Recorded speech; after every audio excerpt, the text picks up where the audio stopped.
And just let's take a few minutes to land.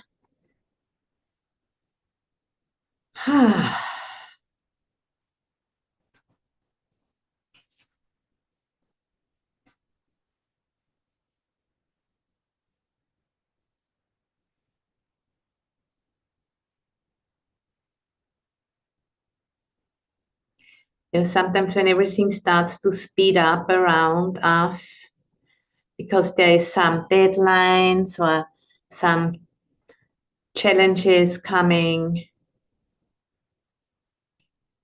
if we can just, really meet that, the sensations of that the sense of pressure,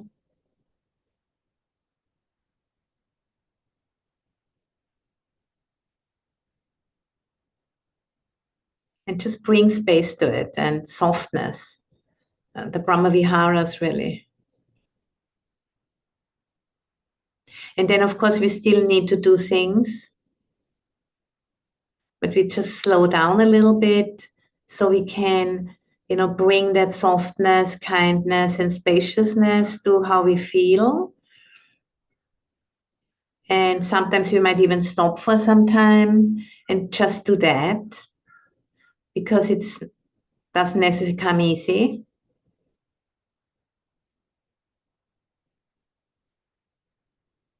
And then we still can do things,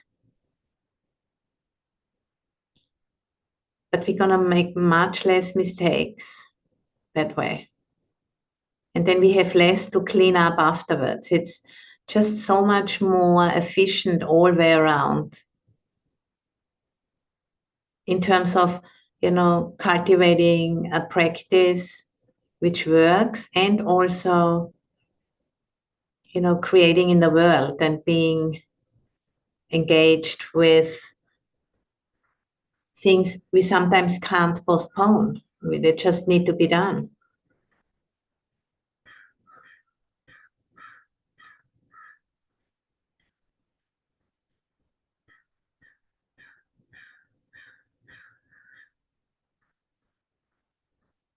So it's really starting with the kindness for ourselves and for how we feel and what thoughts are racing through the mind. That needs to be met with kindness first, before we can do anything in terms of, being really kind with others.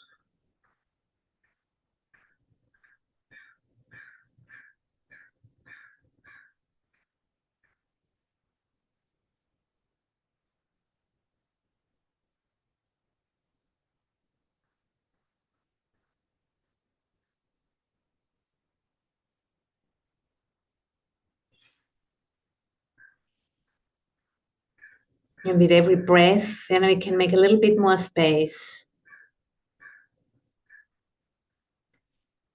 Not by doing something, but rather by allowing it to be as it is. And, maybe sensing the wish for it to be different, and then it's also allowed.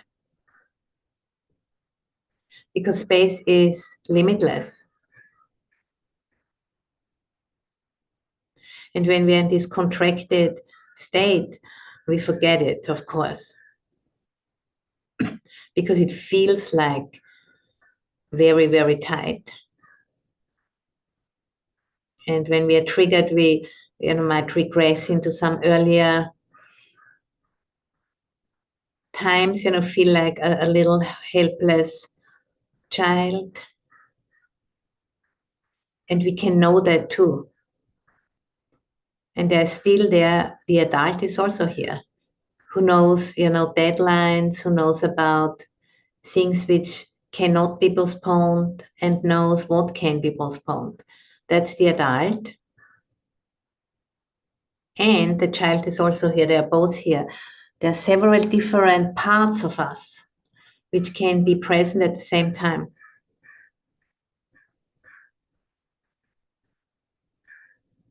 And to learn to identify what is what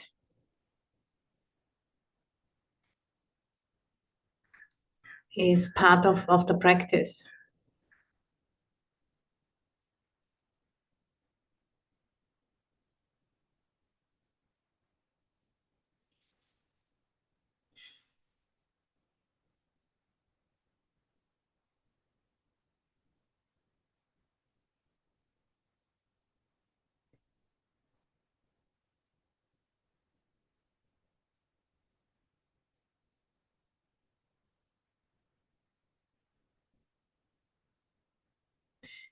And, you know, and sometimes it can be quite intense that we can't really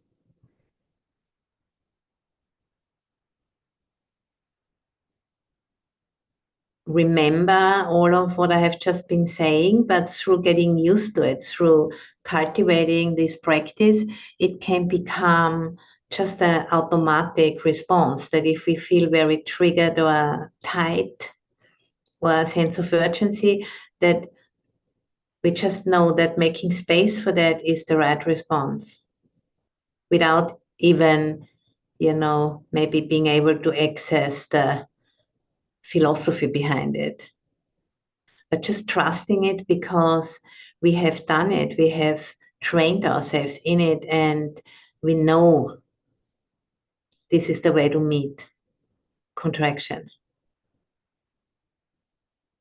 Not with more contraction, but with the opposite, by, you know, breathing into it.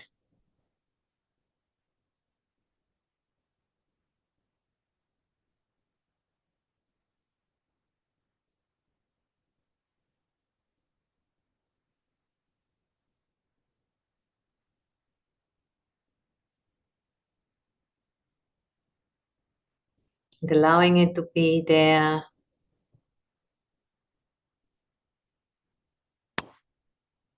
And then, you know, when we feel resourced enough, we just continue to keep going with what needs to be done, if there's anything which needs to be done. And if not, then even better, you know, we can just be with ourselves longer, like now for this session.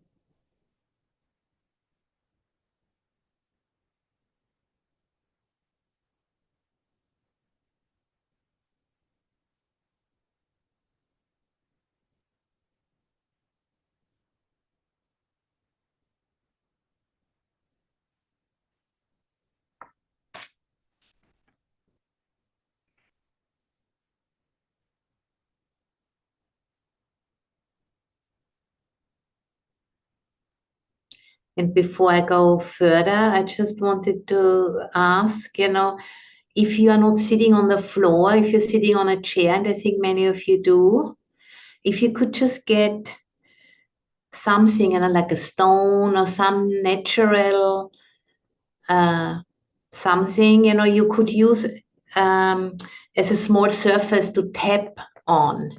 It could also be just a table, you know, which stands next to you, or something which you could use, yeah, a small stone or a shell, piece of wood, or just a little table which stands on the floor, just something which can connect you to earth.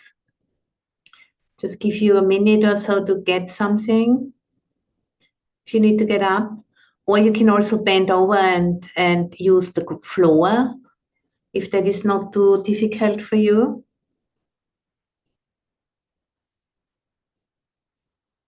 I have a little stone here which I collected at a lake close by here.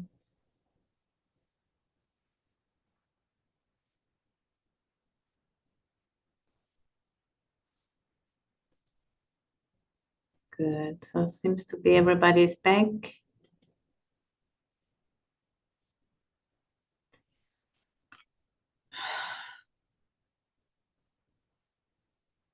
So last time I have been speaking about that the senses are the primary way the earth has of informing us and of guiding us.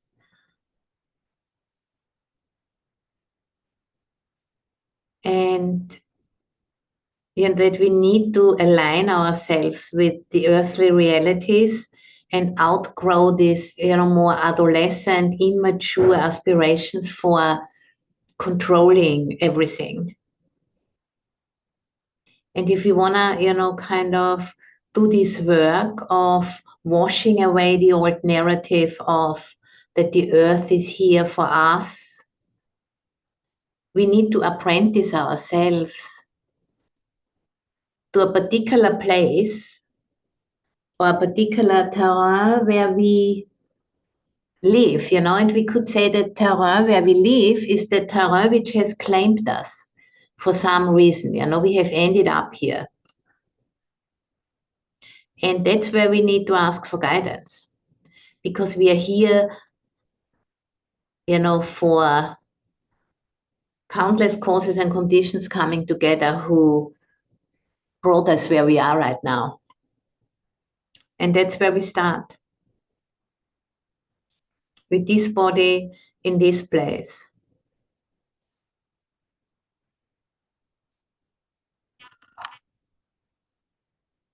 And trusting the process we are inside of. And some of you might be, in different places, for example, secrets, sometimes in the Black Forest and other times in Spain. That's okay too. Just trusting however your life unfolds, that's your work. And, there are no neat and tidy answers, but it's more like a revelation, a disclosure. By certain questions falling away, because our connection with the biosphere gets a little bit more stable through these practices, and then certain questions don't apply anymore. That's why it is more like a revelation, a letting go of filters and old stories.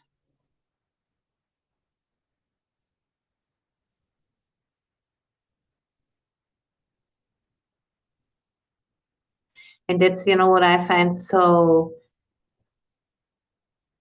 heartening is, as I do the practice, what I notice is that how the practice informs me is always kind of different than what I think how it would be. And I think it is because, the thinking is often still very much still caught in the old narrative, which explains things in a certain way. And as we are doing these practices, some of those assumptions, they get, through experience, they get thinned out. And then what's left is quite otherwise, than what I would have expected. But because from inside of the old framework,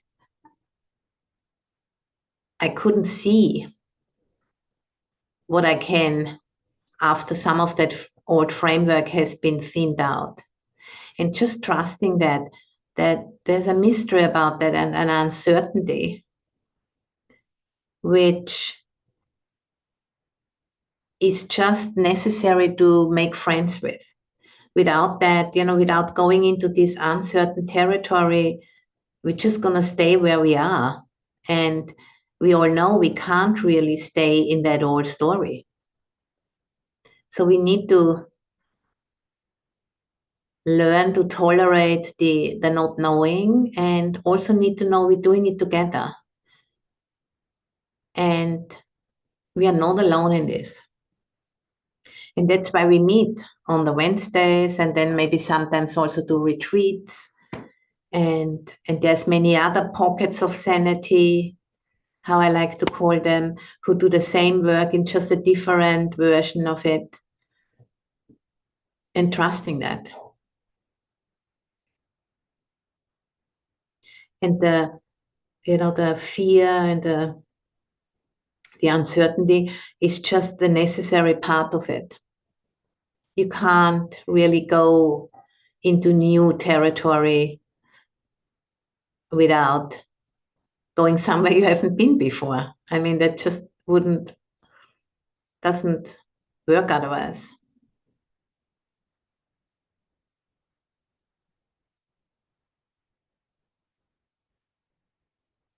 So let's, together cultivate that sensitivity and courage and mutual support to just, allow that process to take place by opening the doors inside of the heart and taking care of everything which gets triggered, all of the old parts. because they are both, here at the same time, the old parts which want to stay in the safety of what is known, and the more mature parts, the adult self, which sees that we need to keep moving. We need to move out of the old paradigm. And they both are here at the same time. And that's okay.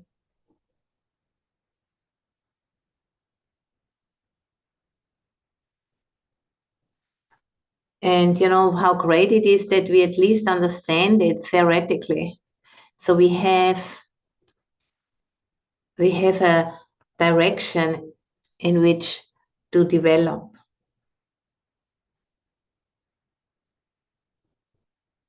And the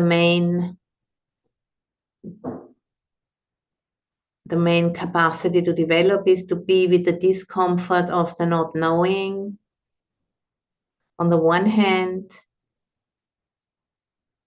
and to sensitize ourselves to the joy and enrichment of a true connection with the biosphere through that calling, of the evolutionary urge, to develop.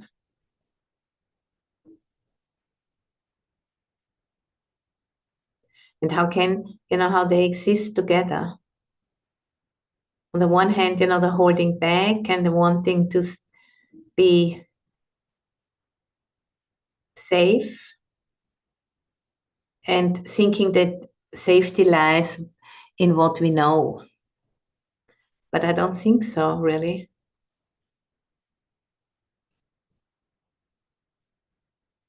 For us, now safety lies in letting go of the old paradigm of domination and control and extraction, and growing into something different.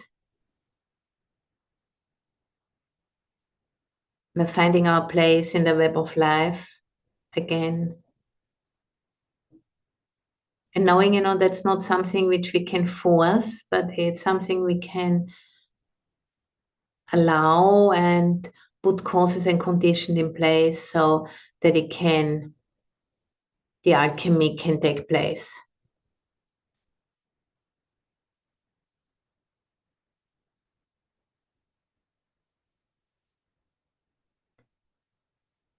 Just taking a few minutes and really, let that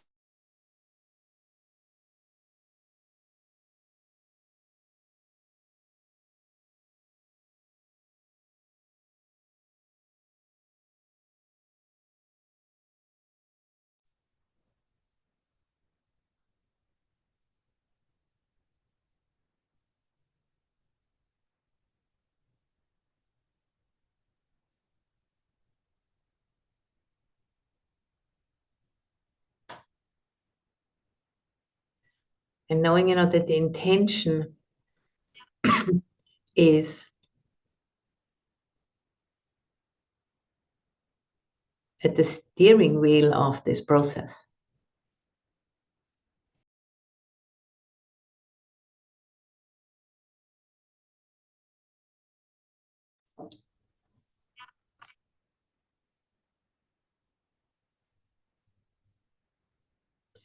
It's like becoming a vessel.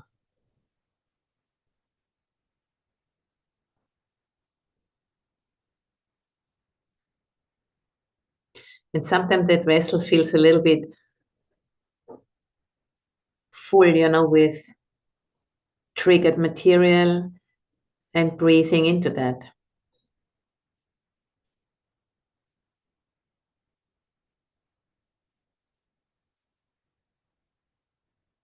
There's nothing wrong with that.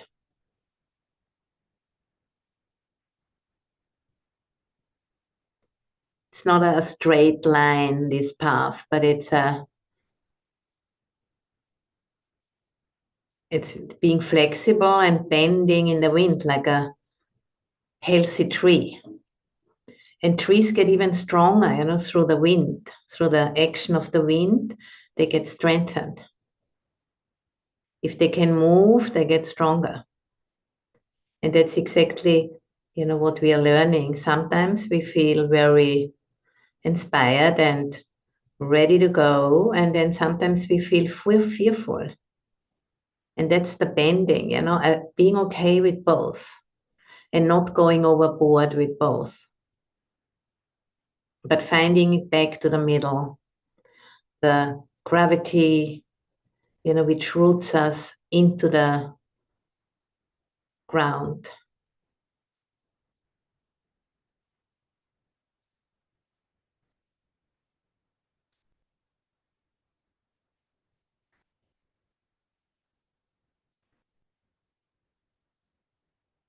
The sense of gravity, so many people speaking about these days. A few years ago, nobody bothered to mention it. So there's something really going on in consciousness, at least, in the circles we are, the meditator circles.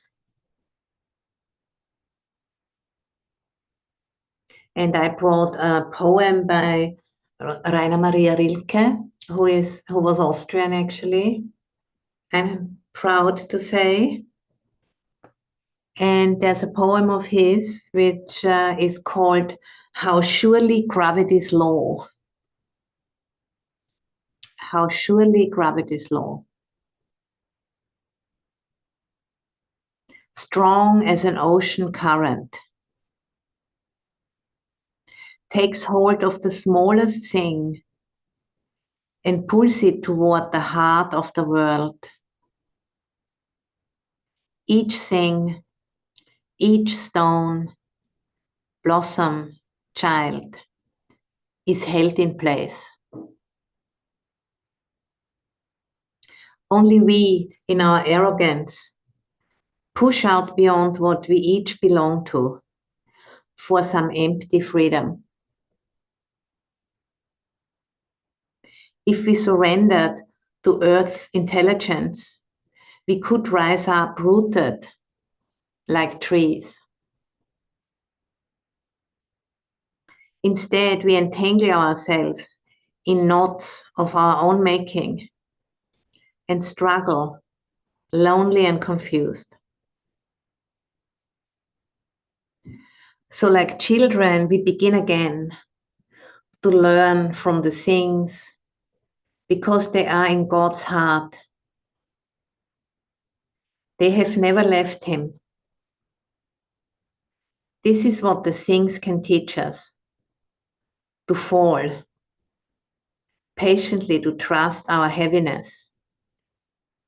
Even a bird has to do that before it can fly.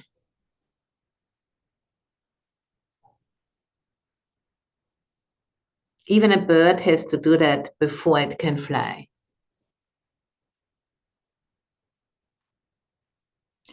So, that poem was written, I guess, about 100 years ago. But it's amazing, Rainer Maria Rilke.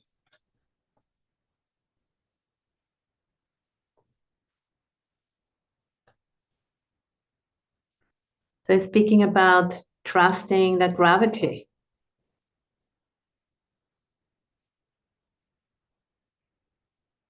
Because it brings us back to humility.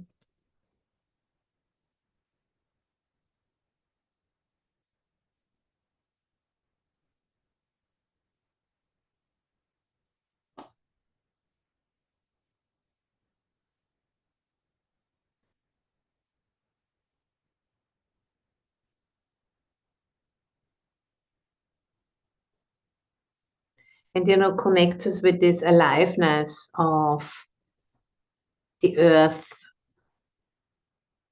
from where our bodies have emerged out of. And we can sense the connection. If you come down from the head into the body and connect to the soil underneath where we are sitting. There's a resonance there.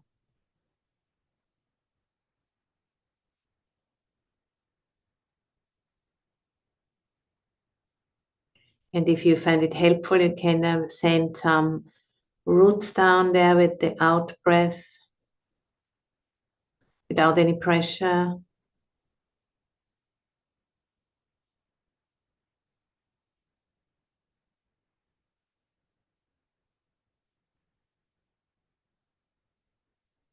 With kindness, not about conquering anything, but more like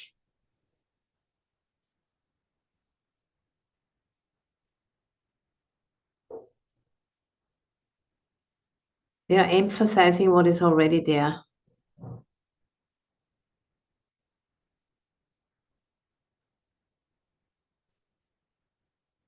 By using imagination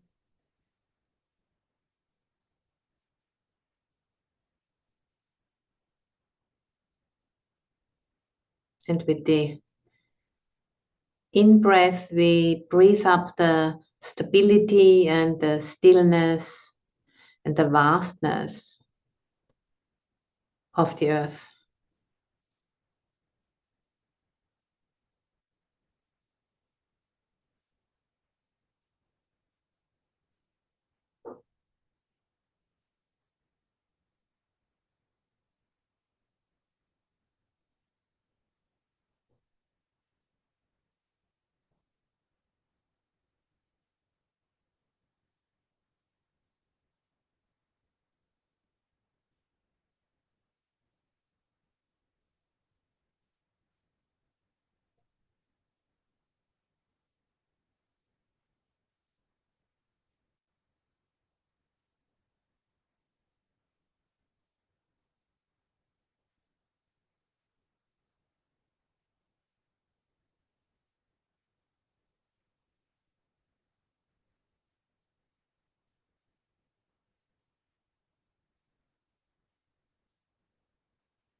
We can feel that the strength of the earth.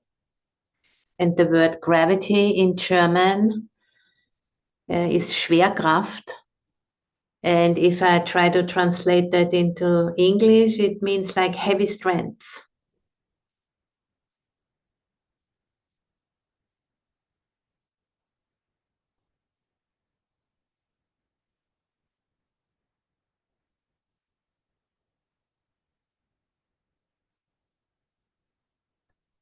So sensing into the strength of the earth.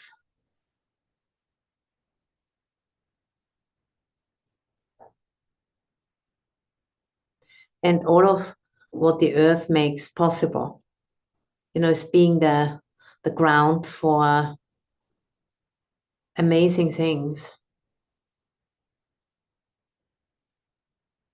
Like huge mountains, like Mount Everest, and very deep seabeds,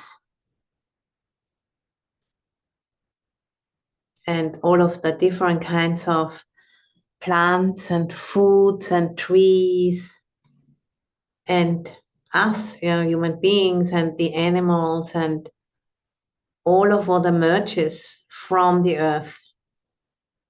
That incredible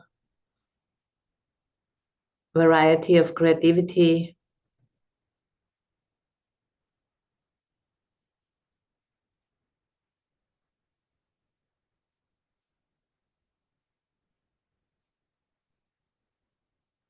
And somehow there is a threshold now reached which needs our attention.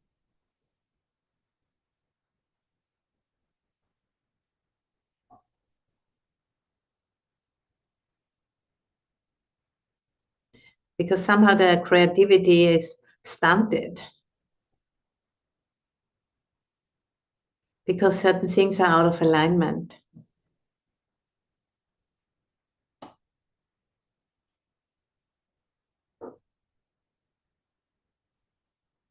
And, we can ask the earth for guidance, how we can support the realignment.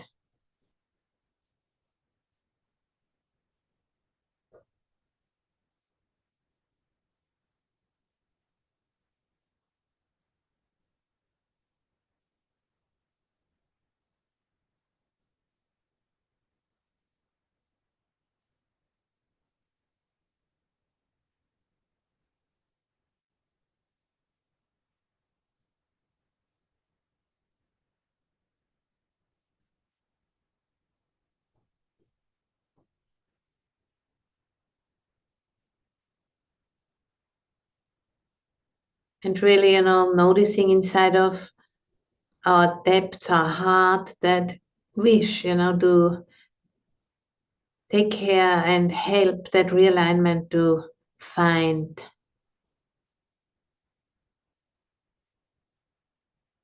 a way to manifest.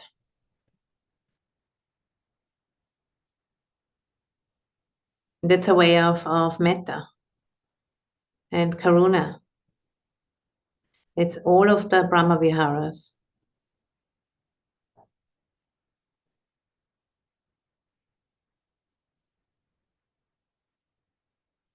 And sensing into the heart with the in-breath, sensing that, and with the out-breath, allowing it to spread out throughout your whole body.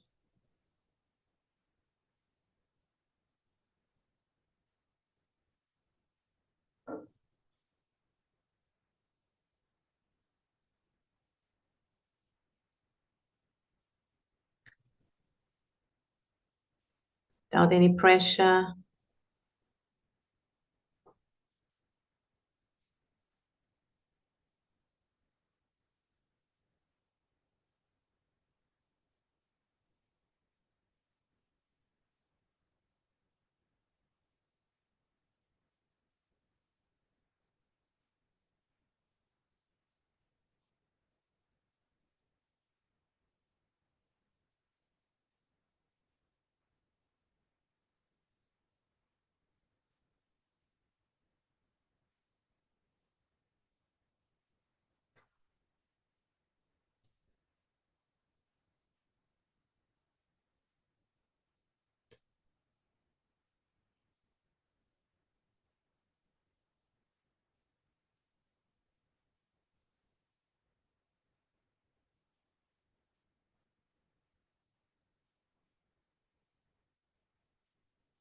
And then just allowing the question to come. What is it that we are collectively suffering on planet Earth? What is it that we are collectively suffering on planet Earth?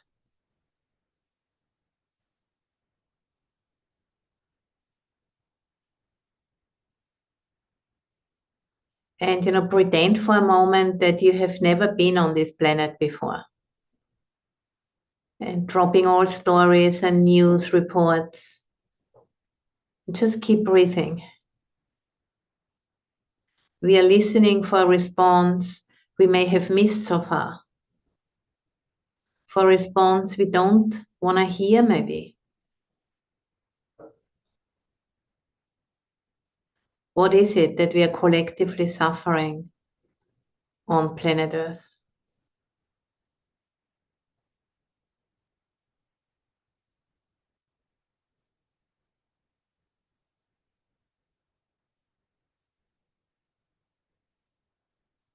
And the body is an organ of listening, rooted in the planet as the planet, a plug-in.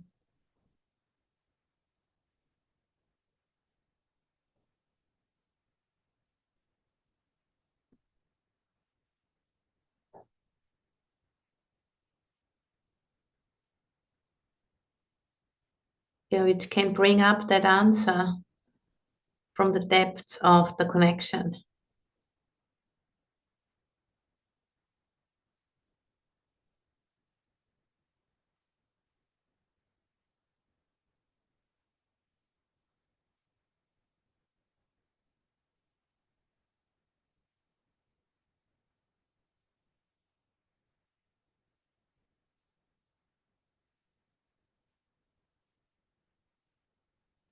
Then, have that little object which you can tap, or maybe a little table, or the ground is best. And tap once and say, I'm listening. Just tapping with your hand. I'm listening.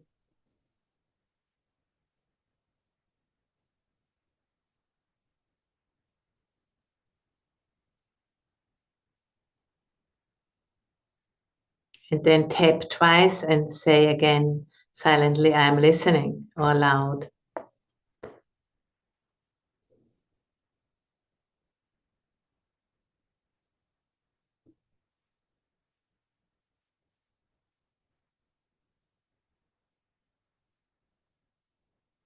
And then tap again twice and say, tell us you're suffering.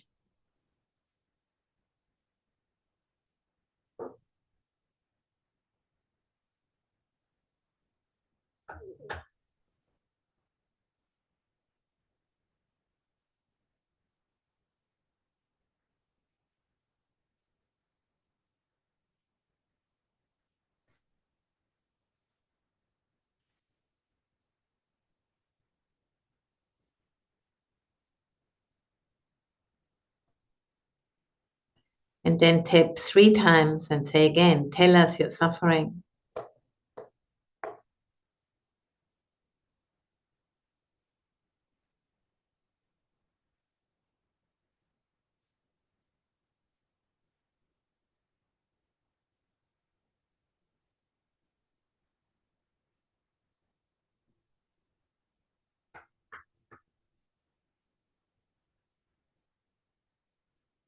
And then tap another 3 times and just breathe.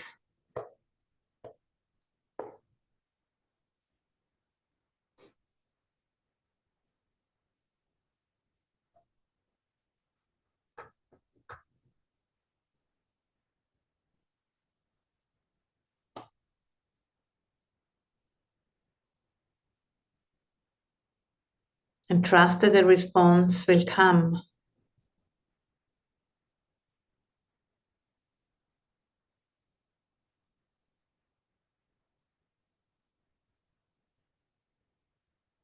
By sensing and listening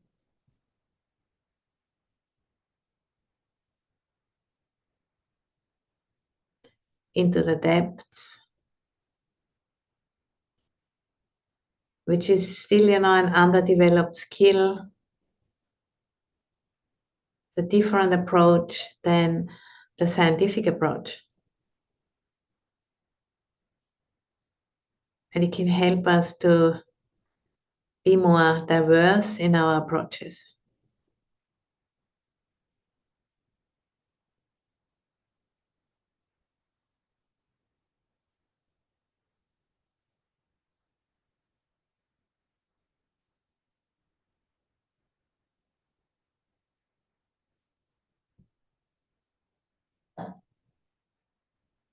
It's an intuitive approach.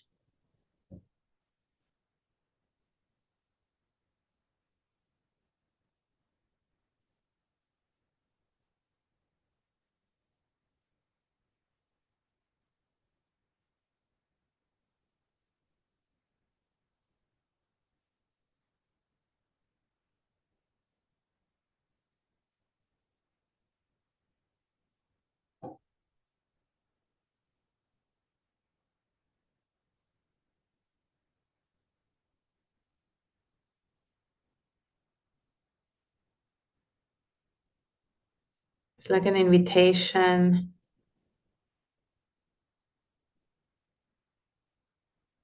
like an offering,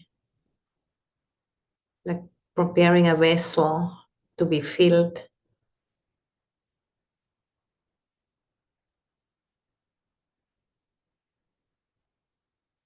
Not by our own thinking, but by this willingness to listen and to be open to something we don't really know yet.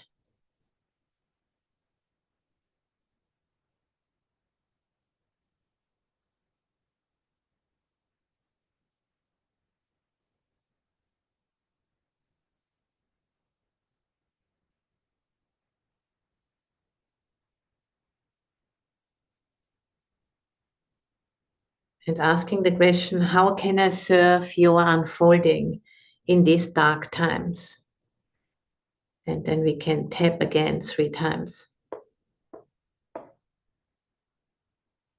How can I serve your unfolding in these dark times?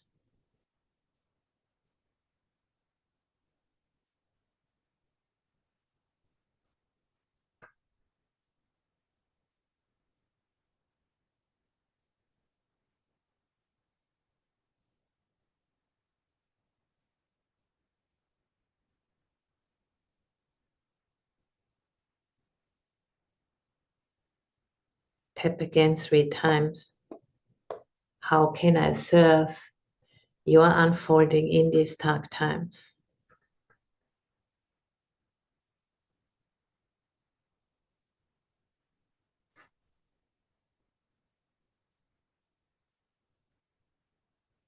And then in the silence of that listening, we can sense the calling, to evolve, to the wish to support and be part of that immune system. And this is what draws up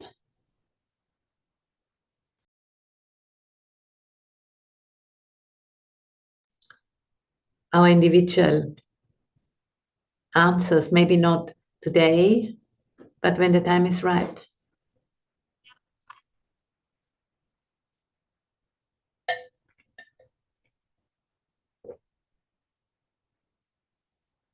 Those answers in response to our individual gifts and skills and medicines, what we have to offer.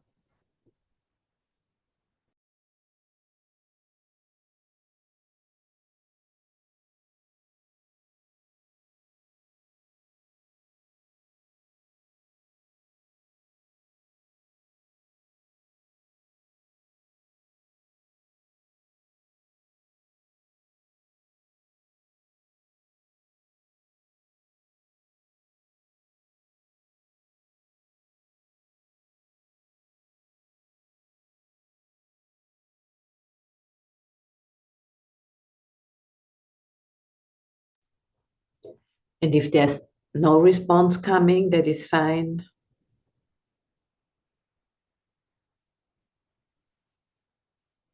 And if there's a response coming, that is fine.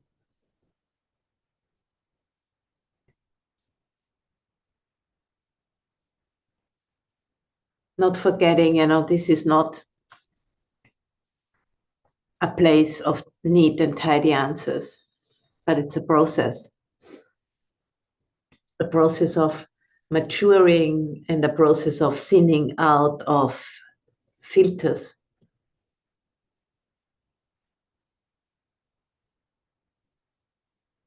And the planting of our questions into the dark soil of our practice. Learning a new paradigm.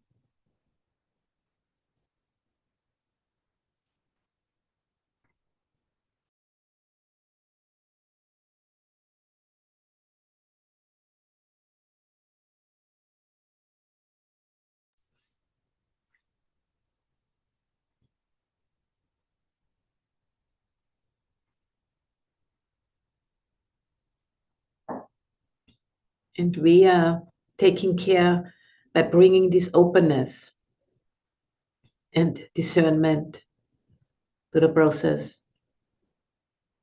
Precision as an expression of our love.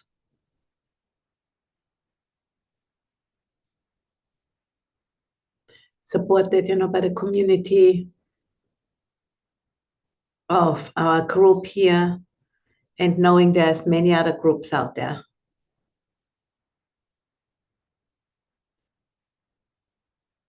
And our more than human allies who are looking out for us, who are making themselves available for us.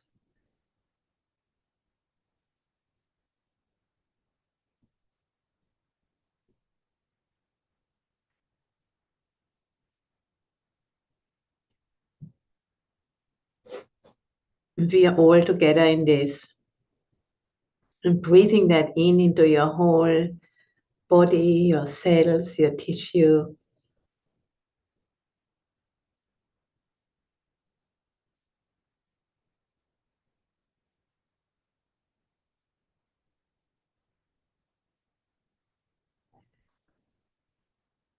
As we are standing on the shoulders of our human and more than human ancestors.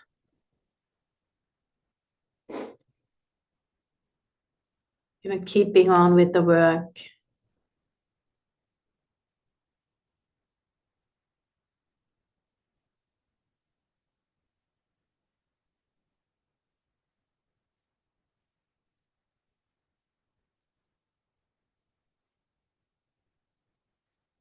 And, making some space for future generations.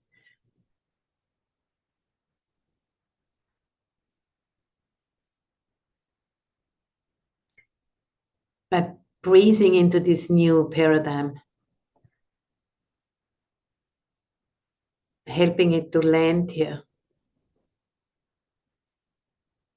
in the midst of our own species. That's something we can totally do.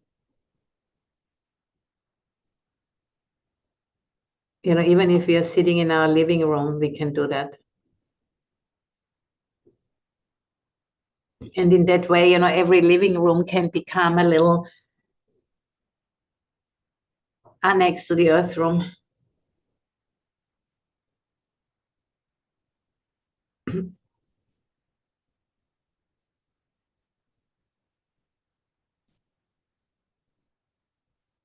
And at the same time, taking care of our own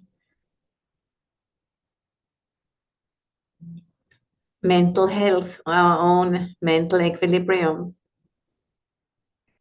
As we are leaning into these questions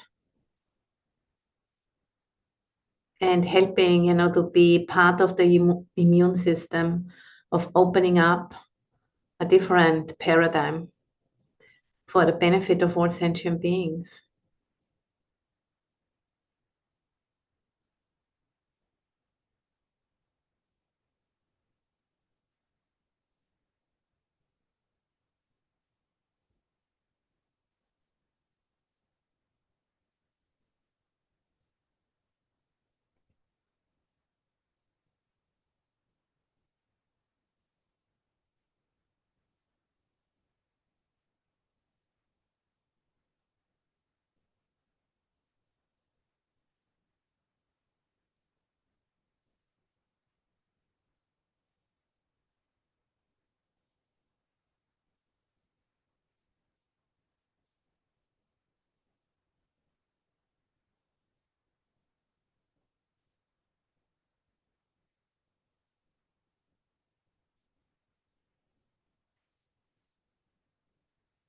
And I'm going to read one more time the poem by Rainer Maria Rilke.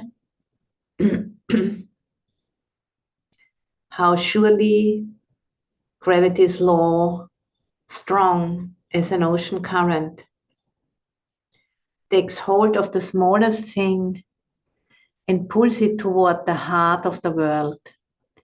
Each thing, each stone, blossom, child, is held in place. Only we, in our arrogance, push out beyond what we belong to for some empty freedom. If we surrendered to Earth's intelligence, we could rise up rooted like trees. Instead, we entangle ourselves in knots of our own making and struggle, lonely and confused. So, like children, we begin again to learn from the things because they are in God's heart. They never have left Him. This is what the things can teach us: to fall, patiently, to trust our heaviness. Even a bird has to do that. before it can fly.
So just simply starting with what is close at hand.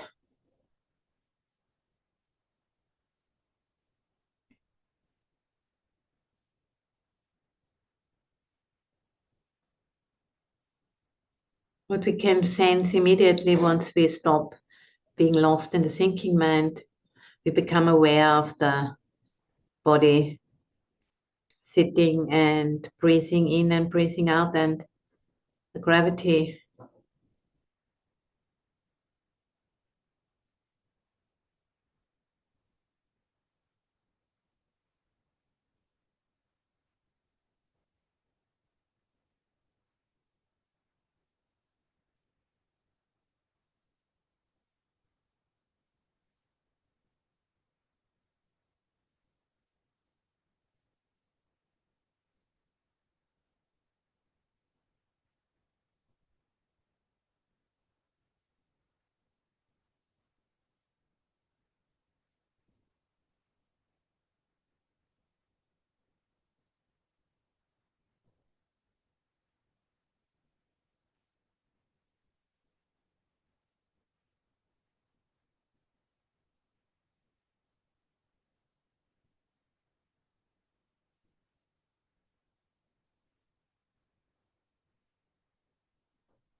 A minute or so, I'm gonna ring the bell.